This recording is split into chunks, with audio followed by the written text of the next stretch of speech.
Hello दोस्तों, आज मैं आप सभी के बीच में एक महत्वपूर्ण वीडियो लाया हूँ। यह वीडियो एग्रीकल्चर से संबंधित है, तो मैं चाहूँगा कि आप यह वीडियो लास्ट तक ज़रूर देखें। अगर वीडियो पसंद आए तो कृपया वीडियो को लाइक कीजिए, चैनल पर नए हैं तो चैनल को सब्सक्राइब कीजिए। दोस्तों, आज के इस वीडियो में हम लोग नीमरासुंडा बुक के अंतर्गत जो एग्रोनॉमी का पोर्शन था उसमें हम लोग फल उत्पादन और साथ में धान के बारे में देखने वाले हैं। अगर आप मेरे और भी वीडियो देखना चाहते हैं तो आप चैनल पर जाकर देख सकते हैं। साथ ही में जो लोग टेलीग्राम ग्रुप से नहीं ज्वाइन हुए हैं उनके लिए डिस्क्रिप्शन में लिंक दे दिया जाएगा, वहां से वो ज्वाइन कर सकते हैं। तो चलिए बिना टाइम गए वीडियो को शुरू करते हैं। वीडियो पसंद आए तो वीडियो को लाइक कीजिए, चैनल पर नए हैं तो चैनल को सब्सक्राइब कीजिए, दोस्तों के बीच वीडियो को ज़रूर शेयर कीजिए। चलिए वीडियो को शुरू करते हैं। फल उत्पादन, क्रॉप प्रोडक्शन। तो अनाज की उत्पत्ति जो है रोमन भाषा के सीरीज शब्द से हुई है, जिसका अर्थ क्या है? अनाजों की देवी। तो अनाज जो है इसकी उत्पत्ति कहाँ से हुई है? तो रोमन भाषा के सीरीज से हुई है, जिसका अर्थ क्या है? अनाजों की देवी। और खाद्यान्न में अनाज एवं दालें सम्मिलित होती हैं।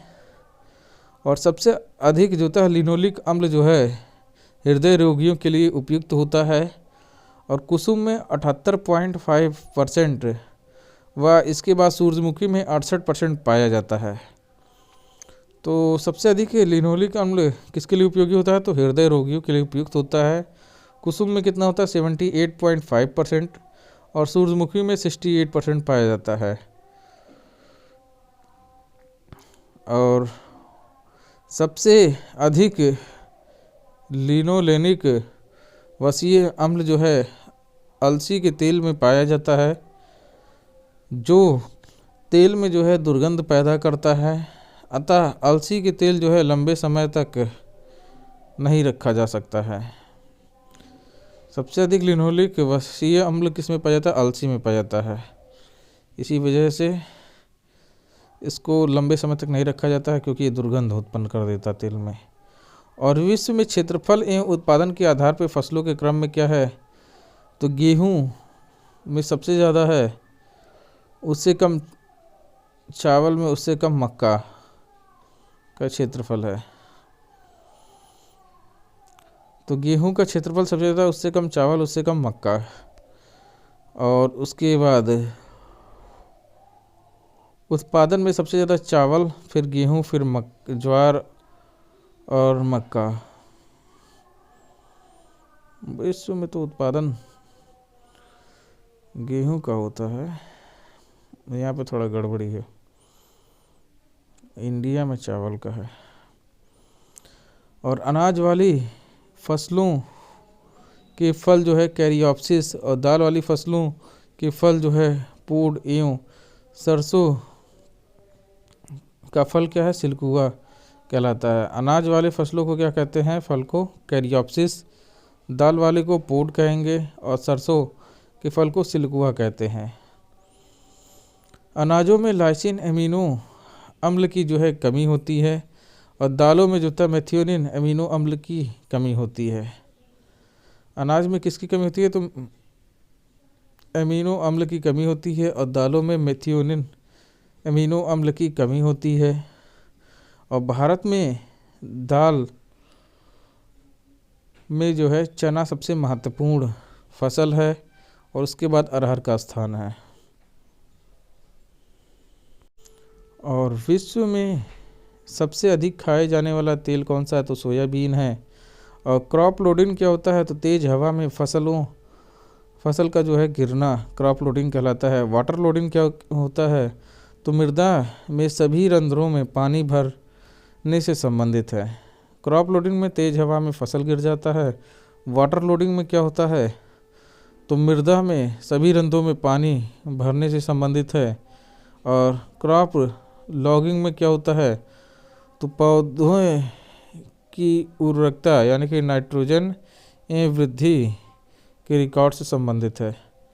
क्रॉप लॉगिंग क्या है? पौधे की उर्वरकता, नाइट्रोजन एवं वृद्धि के रिकॉर्ड से संबंधित है।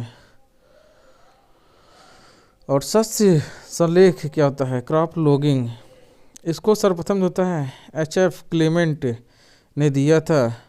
और शस्य संलेख का सर्वप्रथम जो है हवाई द्वीप में प्रयोग गन्ने पर किया गया। और यह गन्ना में उर्वरक प्रयोग एवं फसल प्रगति का ग्राफिकल रिकॉर्ड है।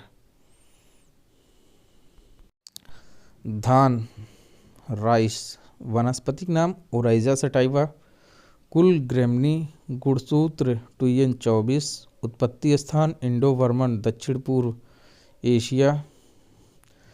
और धान जो है विश्व में 60% जनसंख्या का मुख्य भोजन है। और धान का विश्व में सर्वाधिक क्षेत्रफल जो है भारत में है। और धान के उत्पादन में प्रथम स्थान चीन, दूसरे स्थान पे भारत है। और भारत में खाद्यान्न फसलों के क्षेत्रफल एवं उत्पादन में प्रथम स्थान धान का और इसके बाद द्वितीय स्थान गेहूं का। और विश्व में 90% धान जो है एशिया में पैदा होता है विश्व का। और धान में प्रोटीन की मात्रा अन्य खाद्यान्नों की तुलना में सबसे कम होती है। और सफ़ेद धान में 6 से 7% होता है, भूरे धान में 7.8% होता है। धान में जो है ओराइजिन नामक प्रोटीन पाया जाता है।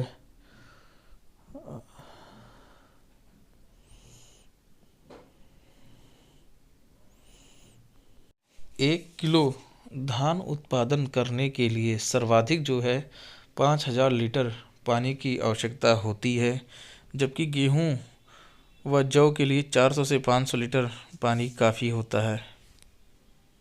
धान में कौन सा प्रोटीन पाया जाता है? ओराइजेनिन पाया जाता है। और विश्व का 90% धान कहाँ पैदा होता है? तो एशिया में होता है।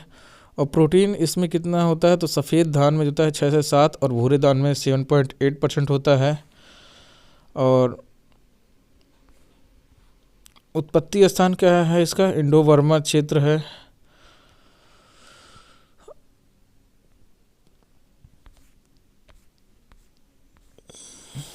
धान में दाने व छिलके का अनुपात कितना होता है? तो 66% है अथवा 2/3 अनुपात है।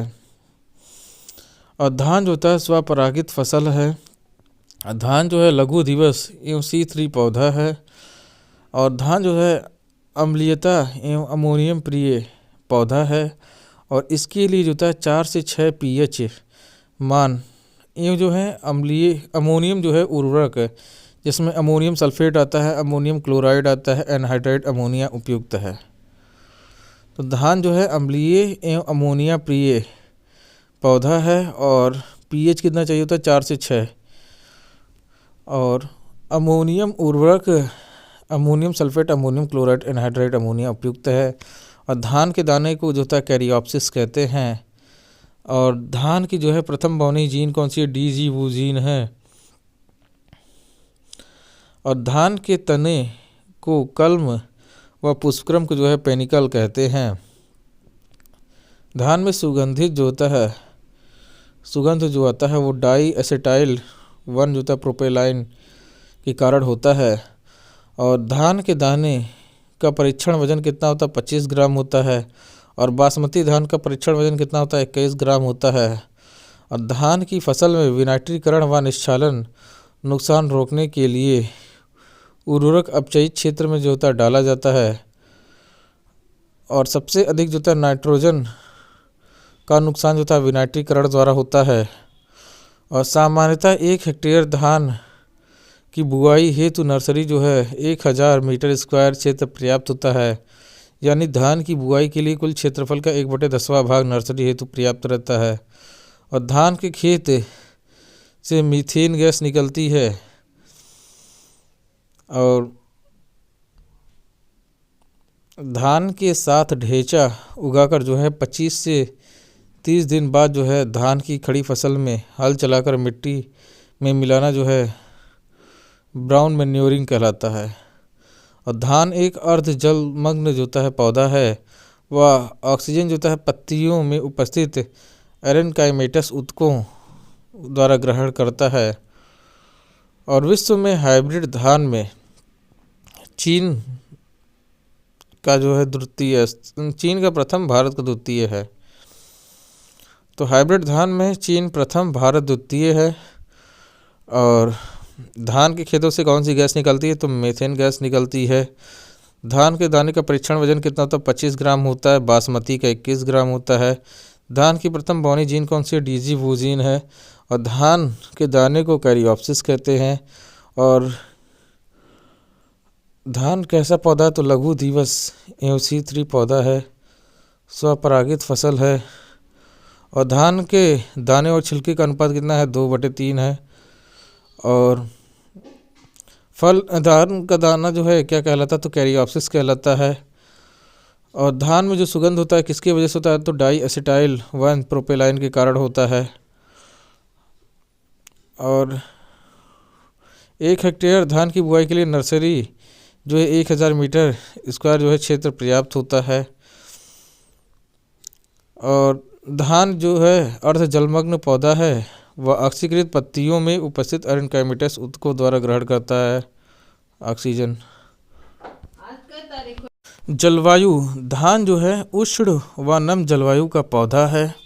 और औसत तापमान कितना चाहिए होता है? तो 21 से 31, 21 डिग्री सेल्सियस से 31 डिग्री सेल्सियस आवश्यक होता है। और भारत में क्षेत्रफल में पश्चिम बंगाल, उत्तर प्रदेश, बिहार व उत्पादन में पश्चिम बंगाल, आंध्र प्रदेश और उत्तर प्रदेश अव्वल है। और भारत में धान की उत्पादकता सबसे अधिक पंजाब में होती है। तो जलवायु जो होता है उष्ण व नम जलवायु का पौधा है। और तापमान कितना चाहिए होता है? 21 डिग्री सेल्सियस से 31 डिग्री सेल्सियस। और क्षेत्रफल में पश्चिम बंगाल, उत्तर प्रदेश, बिहार है। और उत्पादन में पश्चिम बंगाल, आंध्र प्रदेश, उत्तर प्रदेश है। उत्पादकता में धान की सबसे ज़्यादा उत्पादकता कहाँ है? पंजाब की है। अब वर्गीकरण, क्लासिफिकेशन, धान का वंश कौन सा है? ओराइजा है। और इसमें जो होता है 24 प्रजातियां हैं और 2 की खेती की जाती है। ओराइजा सटाइवा होता है और ओराइजा जो होता है ग्लैम्बेरिमा होता है। ओराइजा सटाइवा जो होता है इसमें जो होता है यह द्विगुणित है। टूजन 24 होता है। इसके अंतर्गत 3 उप प्रजातियाँ आती है। एक इंडिका आता है, दूसरा जपोनिका आता है, तीसरा जवानिका आता है। इंडिका जो है भारत में उगाए जाने वाला धान की इंडिका उप प्रजातियों से संबंधित है। भारत में जो धान उगाया जाता है वो इंडिका से संबंधित होता है। और यह उप प्रजाति खाद्य व उर्वरक के प्रति असक्रियता जो है दर्शाती है। और जपोनिका क्या है? तो यह जो है जापान में पैदा की जाती है। और यह उप प्रजाति जो है उष्ण और गर्म तथा ठंडे क्षेत्रों में उगाई जाती है। सबसे अधिक उत्पादकता जो है इसी प्रजाति की होती है। और जवानिका आता है तो ये उप प्रजाति जो है मुख्यतः इंडोनेशिया में पाई जाती है। इसे जो है बालू धान भी कहते हैं। और सेकंड ओराइजा ग्लैम्बेरिमा में क्या होता है? यह प्रजाति केवल दक्षिण अफ्रीका में उगाई जाती है। अब मृदा, धान की खेती के लिए चिकनी मटियार यानी कि क्ले यह जो होता है मटियार दोमट भूमि उत्तम रहती है क्योंकि इसमें पानी रोकने की क्षमता अधिक होती है। तो मृदा कैसी चाहिए? चिकनी मटियार या मटियार दोमट। क्यों चाहिए? क्योंकि पानी रोकने की क्षमता अधिक होती है। और धान की खेती के लिए अम्लीय भूमि में की जा सकती है। pH मान कितना होना चाहिए? 4 से 6.5।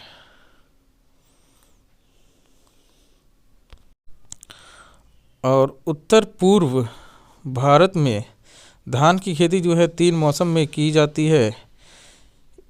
और इसका वर्गीकरण जो है कटाई के आधार पर करते हैं। जैसे अस आता है, अमन आता है, बोरो आता है। अस पश्चिम बंगाल या बिहार में होता है। मई जून में इसकी बुआई करते हैं और कटाई जो है सितंबर अक्टूबर में करते हैं।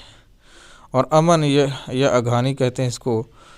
और जून जुलाई में जो है इसकी बुआई करते हैं और नवंबर दिसंबर में इसकी कटाई करते हैं। और बोरो वेस्ट बंगाल, डलुआ उड़ीसा, तो यह जो है बुआई नवंबर दिसंबर में करते हैं और कटाई मार्च अप्रैल में। तो अस्क जो जैसे पश्चिम बंगाल एवं बिहार में बुआई जो है मई जून में करते हैं और कटाई सितंबर अक्टूबर में। अमन में क्या होता है, जून जुलाई में बुआई करते हैं, कटाई नवंबर दिसंबर में।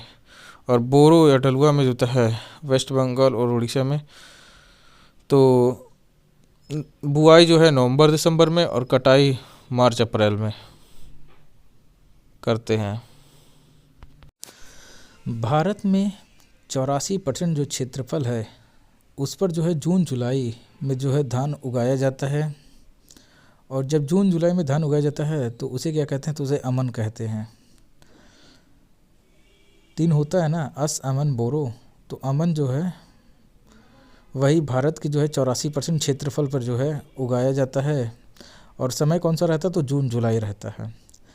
अब किस्मों की बात करते हैं तो भारत में सर्वप्रथम 1964 में TN1 जो कि बौनी किस्म है उसको लाया गया था। तो भारत में सर्वप्रथम कौन सी किस्म लाई गई थी, तो TN1 जो कि एक बौनी किस्म थी 1964 में लाई गई थी। और जबकि IR8 क्या है, ये विश्व का जादुई धान है और इसका जो है 1965 में भारत में आयात हुआ था। तो IR8 को क्या कहते हैं, तो विश्व का जादुई धान कहते हैं। और 1965 में ये जो है भारत में आयात हुआ था। और भारत में 1968 में प्रथम जो है भारतीय उच्च उपज वाली अर्धबौनी किस्म जया को डॉक्टर शास्त्री के द्वारा विकसित किया गया था। तो जया किस्म किसके द्वारा विकसित किया गया था, डॉक्टर शास्त्री जी द्वारा विकसित किया गया था। यह एक अर्धबौनी किस्म है और भारत में 1968 में ये किया गया था और पहली ऐसी जो भारतीय उच्च उपज वाली जो है अर्धबौनी किस्म थी ये। और धान की जया किस्म से जो है TN1 एवं IR8 दोनों जो है विदेशी किस्मों की अपेक्षा जो है अधिक उपज प्राप्त हुई।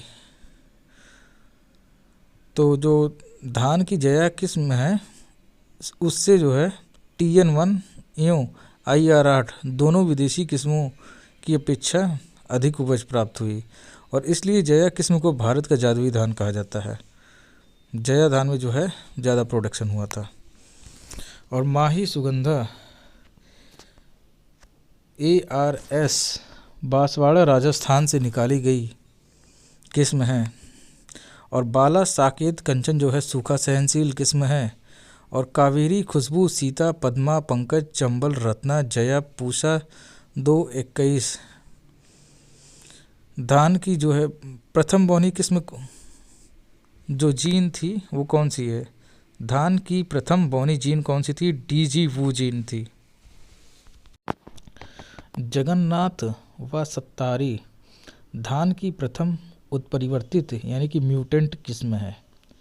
और धान की सीधी बुआई हेतु जो है बाला किस्म उपयुक्त है। और लवणता रोधी किस्मों में कौन सा आता है, तो लूनी श्री आता है, IR8 आता है। और धान की फाल्गुना किस्म लौह सांद्रता के प्रति प्रतिरोधी होती है।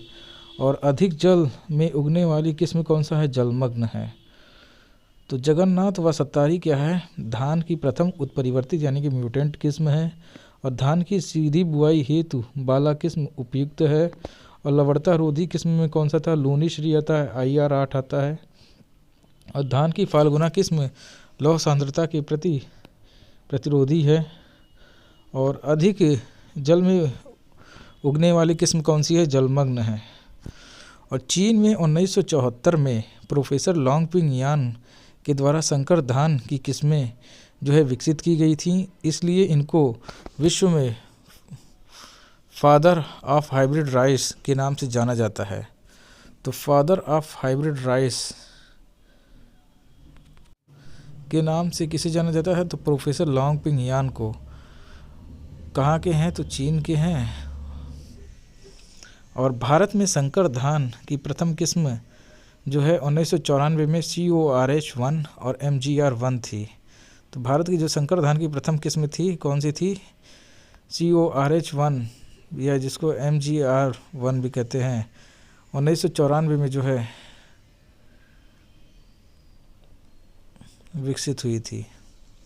और भारत में संकर धान की किस्मों जैसे पूसा बासमती 1, पूसा 2 21 DRRH1 को विकसित करने में जो कार्य है E.A. सिद्दीकी ने किया और इसलिए इनको मिस्टर राइस ऑफ इंडिया ये जो है father of hybrid rice in India कहते हैं। तो father of hybrid rice in India किसे कहते हैं? E.A. सिद्दीकी को। और PRH10 किस्म जो है विश्व की पहली संकर बासमती किस्म है। तो विश्व की पहली संकर बासमती किस्म कौन सा है? PRH10। और पूसा बासमती 1 IARI दिल्ली विश्व की जो है प्रथम उच्च उपज वाली और गुणवत्ता युक्त बौनी किस्म है। तो पूसा बासमती 1 क्या है? IARI दिल्ली की जो है विश्व की प्रथम जो है उच्च उपज वाली गुणवत्ता वाली जो है युक्त बौनी किस्म है। और साबरमती जो है ब्लास्ट रोग रोधी किस्म है। और धान की राजेश्वरी हेमा किस्में रबी और खरीफ दोनों मौसम में जो है उगाई जाने वाली किस्म है। तो राजेश्वरी और हेमा रबी और खरीफ दोनों में उगाई जा सकती हैं। अब super rice,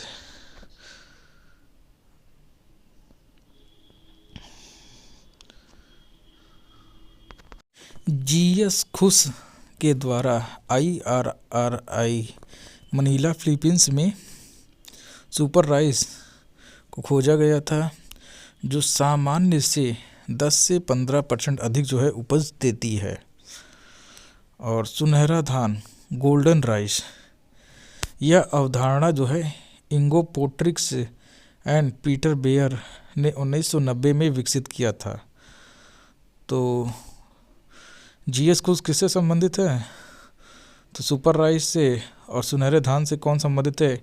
इंगो पोट्रिक्स and Peter bear 1990 में इन्होंने विकसित किया था। और इसमें विटामिन A की कमी को पूरा करने के लिए बीटा कैरोटीन जैविक संश्लेषण से जुड़ी 2 जीन डैफोडिल पौधे से व 1 जीन जो है इरविनिया जीवाणु से प्राप्त कर आनुवंशिकी प्रौद्योगिकी द्वारा धान के पौधे में डाली गई। और इसलिए गोल्डन राइस को जो है आनुवंशिकी रूपांतरित या GM फसल कहते हैं। अब बीज दर, तो छिड़कवा विधि से जब प्रयोग करते हैं तो 100 kg पर हेक्टेयर लगता है और जब ड्रिलिंग विधि से प्रयोग करते हैं तो 60 से 80 kg पर हेक्टेयर लगता है। और हाइब्रिड धान का जो बीज दर है वो 15 से 20 kg पर हेक्टेयर है। और डेपोक विधि से जब प्रयोग करते हैं तो 1.5 से 3 kg पर मीटर स्क्वायर है, यह नर्सरी की सबसे उपयुक्त विधि है। उसके बाद बुआई अंतराल कितना रखते हैं? तो 20 × 10 सेंटीमीटर। तो डेपोक विधि से कितना लगता है? 1.5 से 3 kg पर मीटर स्क्वायर लगता है। अब नर्सरी की विधियाँ, तो इसमें आता है डेपोक की विधि। तो धान की नर्सरी तैयार करने की यह विधि जो है फिलीपींस से विकसित से आई है, फिलीपींस से आई है। तो डेपोक विधि कहाँ से लाई गई है? तो फिलीपींस से लाई गई है। और इस विधि में बीज जो है बोने के 11 से 14 दिन बाद पौध रोपाई के लिए तैयार हो जाती है। और इस विधि में 1.5 से 3 kg पर मीटर स्क्वायर के हिसाब से जो है धान के बीजों को बिना मृदा के फर्श या लकड़ी की सतह पर गीला करके जूट के टाट या पॉलीथीन से ढक दिया जाता है। और इस विधि में धान का नर्सरी क्षेत्र 25 से 30 मीटर वर्ग मीटर में जो है 1 हेक्टेयर के लिए पर्याप्त होता है। तो डेपोक विधि कितने दिन में तैयार हो जाता है? 11 से 14 दिन में। कहाँ से ये आया? तो ये फिलीपींस से आया। और इसमें बीज दर कितना लगता है? 1.5 से 3 kg लगता है। और इसमें बिना मृदा के फर्श पे या फिर लकड़ी की सतह पर जो है गीला जूट के टाट लगाकर जो है किया जाता है। और धान की नर्सरी क्षेत्र जो है 25 से 30 वर्ग मीटर क्षेत्र जो है 1 हेक्टेयर के लिए पर्याप्त होता है। अब आता है गीली क्यारी विधि। तो गीली कार्यविधि में इसमें 1 हेक्टेयर क्षेत्र में धान की रोपाई के लिए 1000 वर्ग मीटर नर्सरी तैयार की जाती है। 1 हेक्टेयर के लिए कितना किया जाता है? 1000 वर्ग मीटर की नर्सरी तैयार की जाती है। और बीज दर कितना रखते हैं? तो 40 से 50 किलोग्राम रखते हैं। और इस विधि में बीज के 20 से 25 दिन बाद पौध रोपाई के लिए तैयार हो जाता है। और धान की रोपाई 3 से 4 पत्ती आने पर करनी चाहिए। अब धान में SRI पद्धति। तो SRI पद्धति में क्या होता है? यह धान उगाने की नई विधि जो मेडागास्कर से विकसित हुई है। मेडागास्कर में जो है इसको किया गया था SRI पद्धति को। और इस विधि में जो बीज, पानी व समय है उसकी बचत होती है, लेकिन श्रमिकों की आवश्यकता अधिक होती है। और रसायनों का प्रयोग ना के बराबर किया जाता है तथा कार्बनिक खादों का प्रयोग ज़्यादा किया जाता है, और जिससे भूमि की संरचना का सुधार होता है। और इस विधि में धान के खेतों में पानी नहीं भरकर जो है खेतों को बार बार जो है सिंचित करके नम रखा जाता है। और इसमें जो है पौधों की 25 × 25 सेंटीमीटर पर रोपाई की जाती है। एवं 1 हेक्टेयर हेतु नर्सरी क्षेत्रफल 100 वर्ग मीटर एवं जो है 5 kg पर हेक्टेयर बीज की आवश्यकता होती है। तो धान में SRI पद्धति में क्या है? यह धान उगाने की नई विधि जो मेडागास्कर में विकसित हुआ है। और बाकी बीज, पानी, समय की तो इसमें बचत होती है, लेकिन श्रमिक अधिक लगते हैं इसमें। और रसायनों का प्रयोग ना के बराबर किया जाता है। कार्बनिक खादों का प्रयोग ज़्यादा किया जाता है ताकि भूमि संरचना में भी सुधार हो। और इस विधि में धान के खेतों में पानी नहीं भरकर जो है खेतों को बार बार सिंचित कर नम रखा जाता है। और इसमें पौधों की 25 × 25 सेंटीमीटर जो है रोपाई की जाती है। एवं 1 हेक्टेयर ये तो जो है नर्सरी क्षेत्रफल 100 मीटर स्क्वायर एवं 5 kg पर हेक्टेयर बीज की आवश्यकता होती है। अब उर्वरक NPK जो है 100-60-60 एवं खैरा रोग के रोकथाम के लिए zinc sulphate 25 kg per hectare अंतिम जो है पडलिंग के समय देते हैं। तो NPK कितना रहता है? 100-60-60। और खैरा रोग तो धान में लगता है, उसे रोकने के लिए क्या करते हैं? जिंक सल्फेट का प्रयोग करते हैं 25 kg पर हेक्टेयर। और धान में नाइट्रोजन उपयोग क्षमता कितना है? 30 से 40%। और सबसे उपयुक्त नाइट्रोजन उर्वरक कौन सा है? अमोनियम सल्फेट है। और धान की फसल में नाइट्रोजन की मात्रा ज्ञात करने के लिए लीफ कर्ल चार्ट काम में लेते हैं। अगर हमें धान की फसल में नाइट्रोजन पता करना हो, उसकी मात्रा पता करना हो, तो किसका प्रयोग करते हैं? तो लीफ कर्ल चार्ट का। अब धान में सिलिकॉन। धान की फसल के लिए सिलिकॉन एक लाभकारी तत्व है। इसके प्रयोग से धान के पौधे का आवरण जो है मजबूत एवं सख्त रहता है, जिससे कीट एवं व्याधियों का प्रकोप जो है कम होता है। तो धान की फसल के लिए सिलिकॉन क्या है? एक लाभकारी तत्व है। और इसके प्रयोग से क्या होता है? धान के पौधे का आवरण जो है मजबूत एवं सख्त रहता है, और जिससे कीट एवं व्याधियों का प्रकोप क्या होता है? कम होता है। और चावल के उत्पादन में सिलिकॉन को आवश्यक पोषक तत्व जो है माना जाता है। और सिलिकॉन की कमी वाले पौधे जो है नर्म हो जाते हैं और ड्रॉपी हो जाते हैं। और सिलिकॉन की आपूर्ति ज़्यादातर पेनिकल निकलते समय आवश्यक होती है, क्योंकि इस चरण के दौरान रूट गतिविधि जो है अपेक्षाकृत कम हो जाती है और वाष्पोत्सर्जन की दर अधिक होती है। और यह देखा गया है कि सिलिकॉन एक मोटी क्यूटिकल सिलिका परत प्रदान करता है जो कीड़ों एवं कीटों के हमले के खिलाफ एक बाधा के रूप में कार्य करता है, मतलब रुकावट डालता है। तो चावल के उत्पादन में सिलिकॉन को आवश्यक पोषक तत्व माना जाता है। और बेसिक स्लैग जो है @ 1.5 से 2 पर हेक्टेयर के अनुप्रयोग द्वारा सिलिकॉन की कमी को जो है ठीक किया जा सकता है, क्योंकि बेसिक स्लैग जो है कैल्शियम सिलिकेट का सबसे आम स्रोत है। जैविक उर्वरक बायो फर्टिलाइजर, तो जीवाणु उर्वरक जैसे एजोला, नीलहरित शैवाल तथा एजोटोबैक्टर आदि प्रमुख हैं। और खेत में पानी की अधिक मात्रा होने पर एजोला व नीलहरित शैवाल वरदान सिद्ध हो रही हैं। और रोपाई के 1 सप्ताह बाद 2 से 3 टन एजोला प्रति हेक्टेयर की दर से खेत में मिला दें। और नीलहरित शैवाल प्रति वर्ष धान के खेत में 20 से 30 केजी पर हेक्टेयर नाइट्रोजन स्थिरीकरण करती हैं। तो नीलहरित शैवाल जो है प्रतिवर्ष धान में कितना नाइट्रोजन स्थिरीकरण करती हैं, तो 20 से 30 केजी। और रोपाई के 1 सप्ताह बाद कितना जो है एजोला प्रति हेक्टेयर की दर से जो है खेत में मिलाया जाता है, तो 2 से 3 टन।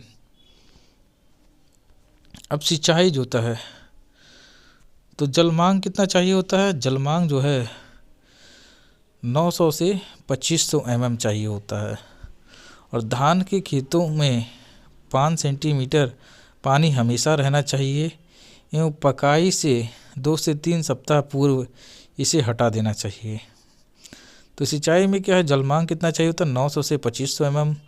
और धान के खेत में क्या होता है, 5 सेंटीमीटर पानी हमेशा रहना चाहिए और पकाई से 2 से 3 सप्ताह पूर्व इसे हटा देना चाहिए। अब पडलिंग या पकिंग क्या क्रिया, तो इसमें क्या होता है, धान की बुआई से पूर्व खड़े पानी की अवस्था में मृदा को पडलर की सहायता से जुताई करना पडलिंग कहलाता है। यह जो है मृदा की संरचना का हार्श करती है। तो कब किया जाता है इसको? धान की बुआई से पूर्व खड़े पानी की अवस्था में किया जाता है। उद्देश्य क्या है? पडलिंग जो होता है अपारगम्य जो है परत का निर्माण कर जल के निस्सालन परकोलेशन के नुकसान को रोकती है और फसल में खरपतवार नियंत्रण करता है तथा पोषक तत्वों की उपलब्धता जो है बढ़ाता है। तो पडलिंग क्या है? अपारगम परत का निर्माण कर जल के निस्सालन यानी कि परकोलेशन के नुकसान को रोकती है और फसल में खरपतवार नियंत्रण करती है तथा पोषक तत्वों की उपलब्धता बढ़ाती है। और पडलिंग या लेही भूमि में 2 क्षेत्र विकसित होते हैं। एक होता है खेत के ऊपरी क्षेत्र जो कि 1 से 10 mm और 1 सेंटीमीटर का होता है, जिसमें जो है ऑक्सीजन की मात्रा होती है और उसे ऑक्सीकृत क्षेत्र ऑक्सीडाइज जोन कहते हैं। तो खेत के ऊपरी क्षेत्र में 1 से 10 mm या 1 सेंटीमीटर जिसमें ऑक्सीजन की मात्रा होती है उसे ऑक्सीकृत क्षेत्र कहते हैं। जबकि इससे नीचे का क्षेत्र जो है ऑक्सीजन अनुपस्थित रहता है और उसे अपचयित क्षेत्र कहते हैं। और धान की फसल में नाइट्रोजन उर्वरक अमोनिकल रूप वाले प्रयुक्त करते हैं जो इसी क्षेत्र में डालते हैं। और यदि हमें जो है भूमि में कभी नाइट्रेट उर्वरक का उपयोग करना हो तो केवल ऑक्सीकृत जो है क्षेत्र में करेंगे। नाइट्रेट प्रयोग करना तो ऑक्सीकृत क्षेत्र में, और अगर अमोनिकल रूप में प्रयुक्त करना हो तो उसे रिड्यूस जोन में करते हैं। खरपतवार जंगली धान, जिसमें वैज्ञानिक नाम है इकाइनोकोलोआ कोलोना आता है, और उसके बाद सांवा घास आता है जिसका इकाइनोकोला क्रुसगेली आता है। यह दोनों जो है धान के मुख्य खरपतवार है, और धान की खड़ी फसल में क्रॉस हल चलाकर खरपतवार या जो अधिक पौधों को निकालने की क्रिया को ब्रूसनिंग कहते हैं। तो धान की खड़ी फसल में क्रॉस हल चलाकर खरपतवार या अधिक पौधों को निकालने की क्रिया को क्या कहते हैं? ब्रूसनिंग कहते हैं। और खरपतवार नाशी का प्रयोग, तो इसमें प्रोपेनिल आता है जिसको स्टाम्प F34 कहते हैं। धान में रोपाई बाद या अंकुरण बाद पोस्ट इमरजेंस में काम में लेते हैं। यह धान की फसल में सबसे ज़्यादा उपयोग में आने वाला खरपतवार नाशी है, और इसे धान की रोपाई के 1 सप्ताह बाद या 3 से 4 पत्ती अवस्था पर प्रयोग करते हैं। तो कब करते हैं प्रोपेनिल का? तो धान की फसल में जो है इसका रोपाई के 1 सप्ताह बाद या 3 से 4 पत्ती की अवस्था में करते हैं। अगला आता है बेंथियोकार्ब, या जिसे सैटर्न कहते हैं। तो 2 kg पर हेक्टेयर सक्रिय तत्व अंकुरण से पूर्व प्री इमरजेंस में प्रयोग करते हैं।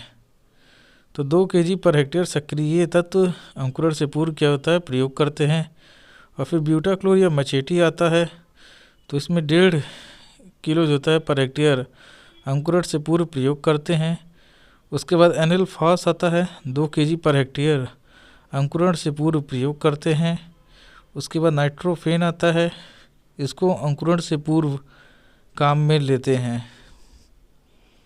इसके बाद आता है पायरेजो सल्फ्यूरॉन, जिसको साथी कहते हैं, बुआई के 15 से 20 दिन बाद प्रयोग करते हैं। अब अगला आता है कीट प्रबंधन, इंसेक्ट मैनेजमेंट। तो इसमें आता है धान का पीला तना छेदक आता है।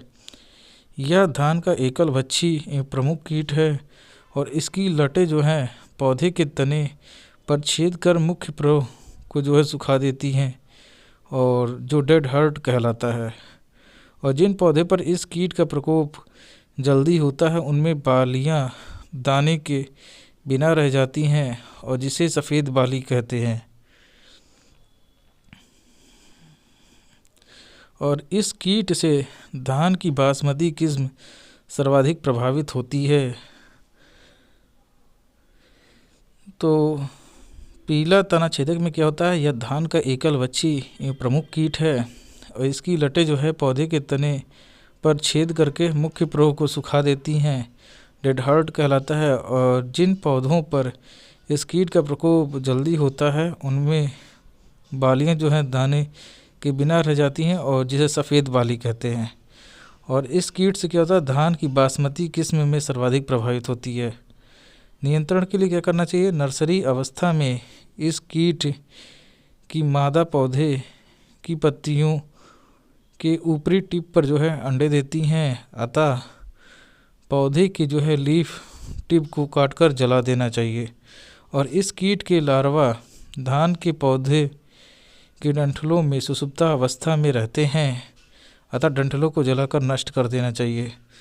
फिर आता है अंड परजीव, एक पैरासाइट में कौन सा आता है? ट्राइकोग्रामा जपोनिकम @ 50,000 प्रति हेक्टेयर प्रयुक्त करते हैं। और इस कीट का प्रकोप होने पर दानेदार कीटनाशी जैसे कार्टॉप हाइड्रोक्लोराइड हो गया, पादान हो गया, 4G @ 2 से 5 kg सक्रिय तत्व प्रति हेक्टेयर की दर से छिड़काव करें।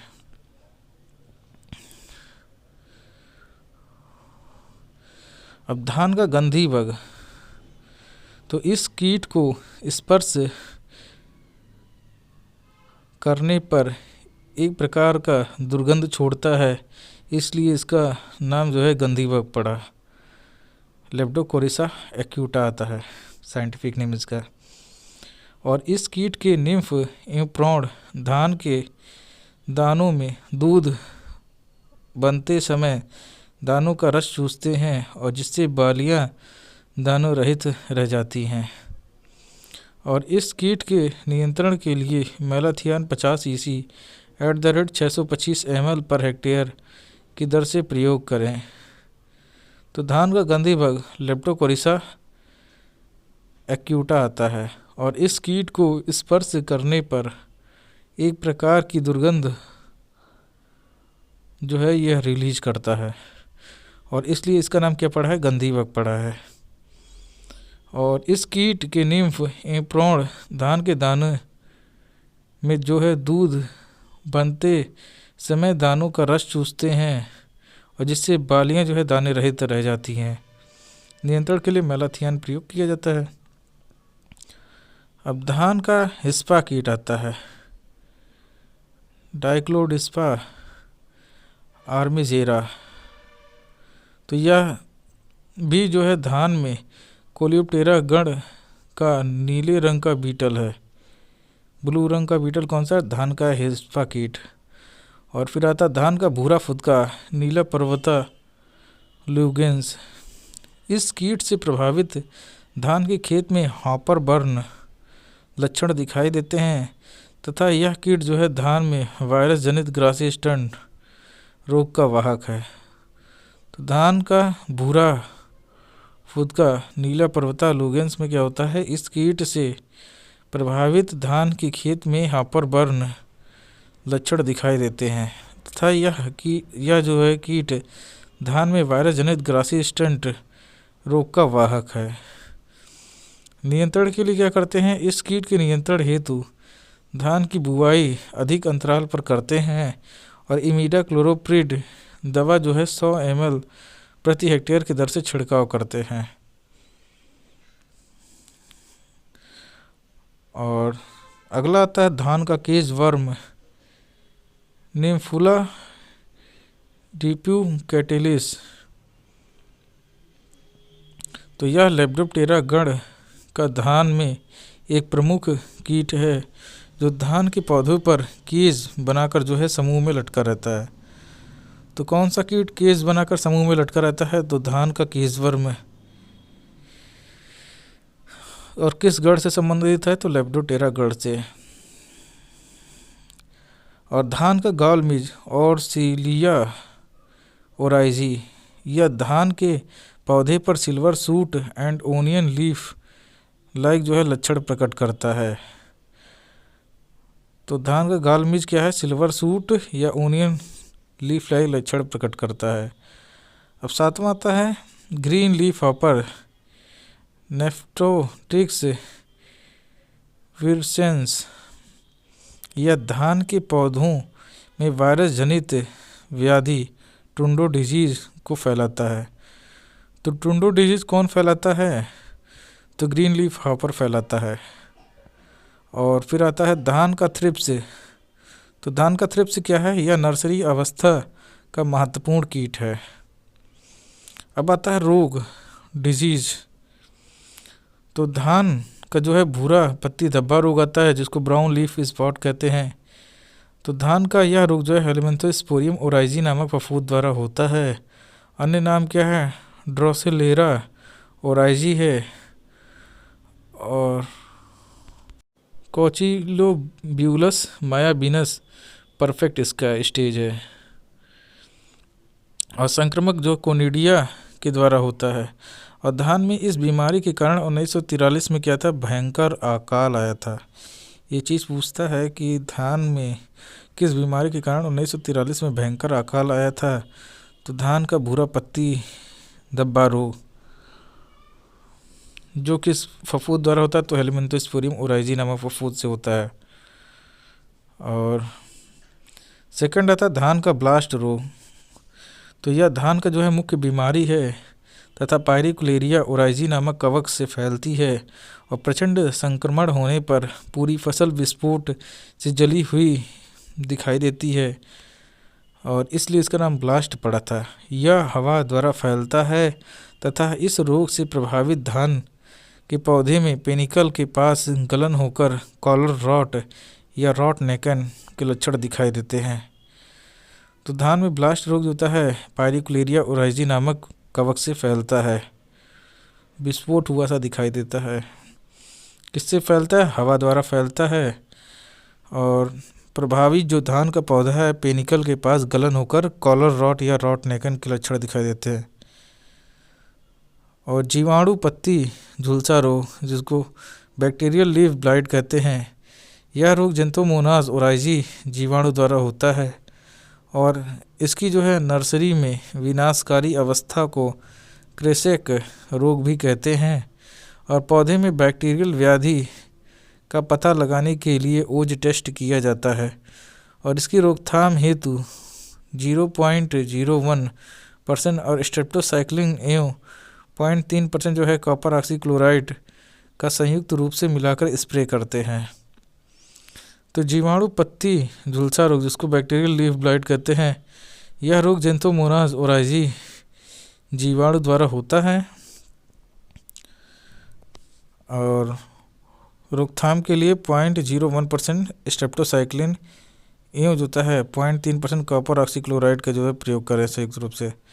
अब धान का टुंडो रोग, तो यह जो है धान का वायरस जनित रोग है जो ग्रीन प्लांट हॉपर नीला नेफ्टोट्रिक्स विरसेंस नामक होमोप्टेरॉन कीट से फैलता है। यह RTSV तथा RTBV 2 प्रकार के वायरस से होता है और पौधों में वायरस जनित बीमारियों का पता लगाने के लिए इलीसा टेस्ट किया जाता है।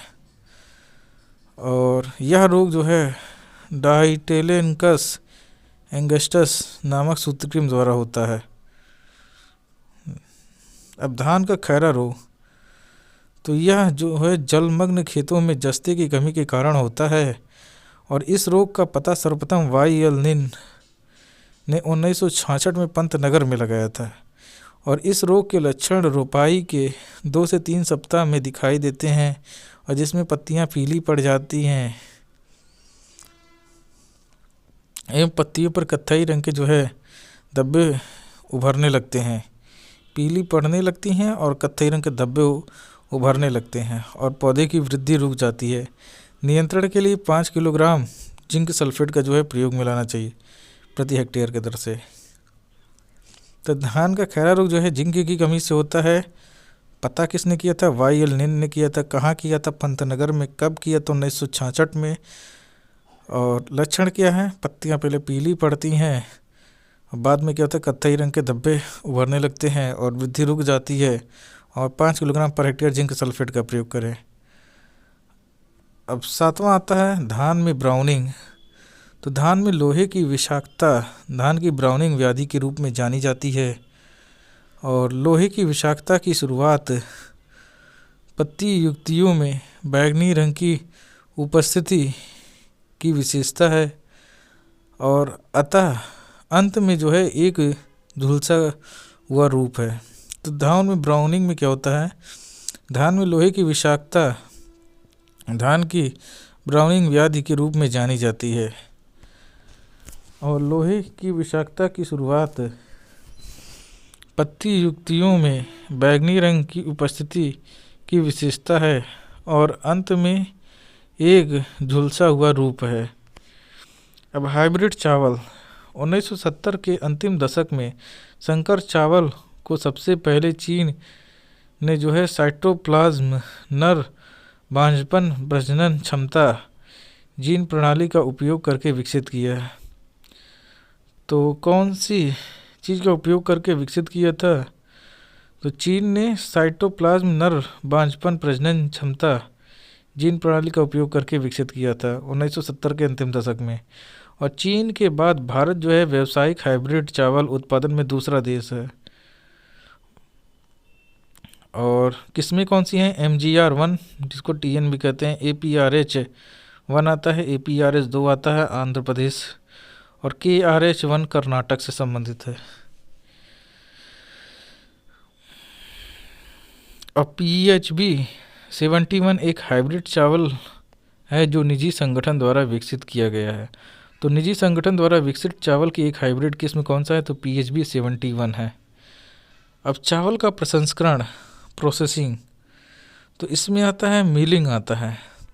तो दाने को चमकाने के दौरान एलेरोन परत और भ्रूण को हटा दिया जाता है और विटामिन बी का जो है नुकसान होता है, और विशेष रूप से थायमिन, जिसकी कमी से उन व्यक्तियों में बेरी नामक बीमारी होती है जो लगातार पॉलिश किया हुआ चावल खाते हैं, क्योंकि परत ही हटा देंगे जिससे क्या होता है, विटामिन बी का नुकसान हो जाता है। अब चावल की पॉलिशिंग, तो बहुत महीन चोकर को मिल्ड चावल से निकालना और सतह चावल को चिकना कर देना जो होता है, चावल का पॉलिशिंग कहलाता है। अब आता है पर बॉयलिंग। पर बॉयलिंग में क्या होता है, यह एक हाइड्रोथर्मल प्रक्रिया है और जिसमें स्टार्च के क्रिस्टलीय रूप को अपरिवर्तनीय सूजन और स्टार्च के संलयन के कारण एक अनाकार रूप में बदल दिया जाता है, तो उसे पर बॉयलिंग कहते हैं। अब महत्वपूर्ण प्रश्न है, तो महत्वपूर्ण पॉइंट होना चाहिए यहाँ पे। तो अस ऋतु में जो है धान की बुआई का समय क्या है? तो अस ऋतु में जो है धान की बुआई का समय जो है अप्रैल मई है। और बोरो धान की जो है बुआई का समय क्या है? तो बोरो धान की जो है बुआई का समय नवंबर दिसंबर है। और चावल पुष्पक्रम किस रूप में जाना जाता है? तो चावल का जो पुष्पक्रम है वो पेनिकल रूप में जाना जाता है। और चावल एक प्रकार का पौधा है, तो चावल का जो पौधा किस प्रकार का है? तो लघु दिवस का पौधा है। और चावल का कार्डिनल तापमान होता है, तो चावल का कार्डिनल तापमान कितना होता है? 30 से 32 डिग्री सेल्सियस। और चावल का हलिंग प्रतिशत होता है, तो चावल का हलिंग परसेंट कितना होता है? 66%। और चावल के फल को किस रूप में, किस नाम से जाना जाता है? तो चावल के फल को जो है कैरियोप्सिस के नाम से जाना जाता है। और चावल में व्यापक रूप से कौन से नाइट्रोजन उर्वरक का उपयोग किया जाता है? तो चावल में जो व्यापक रूप से है वो अमोनियम सल्फेट का प्रयोग किया जाता है। और चावल उगाने के लिए आवश्यक मृदा का इष्टतम पीएच होना चाहिए। तो चावल उगाने के लिए जो पीएच की डिमांड होती है वो 4 से 6 पीएच है। और मैट प्रकार की नर्सरी जो है किस फसल से संबंधित है? तो मैट प्रकार की जो नर्सरी है वो धान से संबंधित है। और बासमती चावल के परीक्षण वजन होता है, तो बासमती चावल का परीक्षण वजन 21 ग्राम, जबकि नॉर्मल चावल का जो है 25 ग्राम होता है।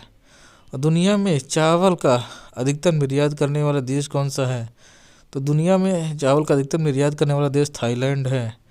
और धान के लिए सिंचाई की सबसे महत्वपूर्ण अवस्था है, तो धान के लिए सिंचाई की सबसे महत्वपूर्ण अवस्था बूटिंग स्टेज है।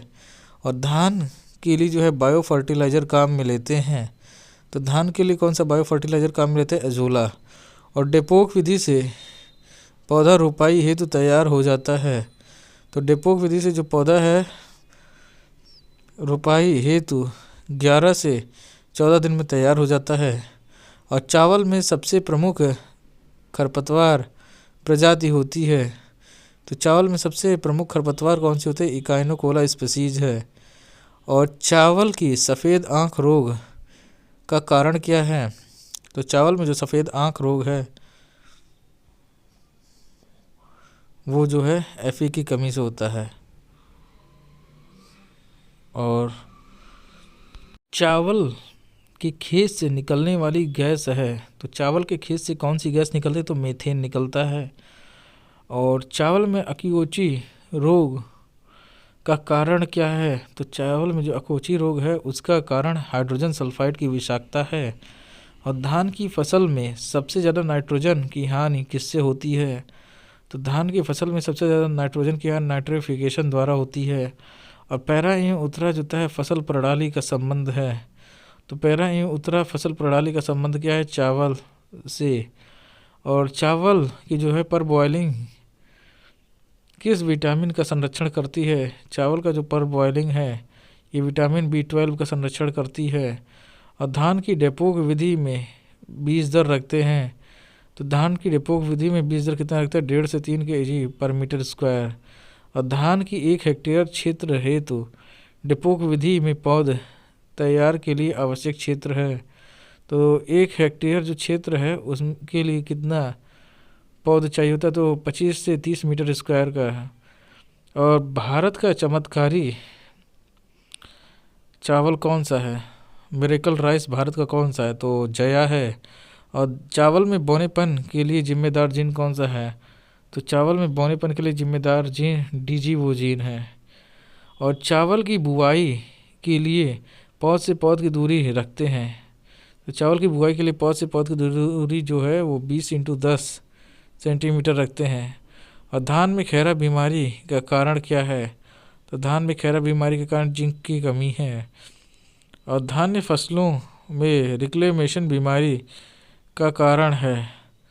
धान की फसलों में जो रिक्लेमेशन बीमारी है उसका कारण क्या है? कॉपर की कमी से है।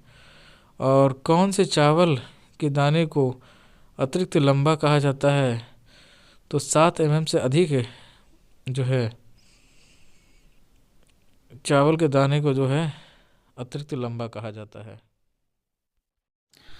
तो दोस्तों ये था आज का वीडियो।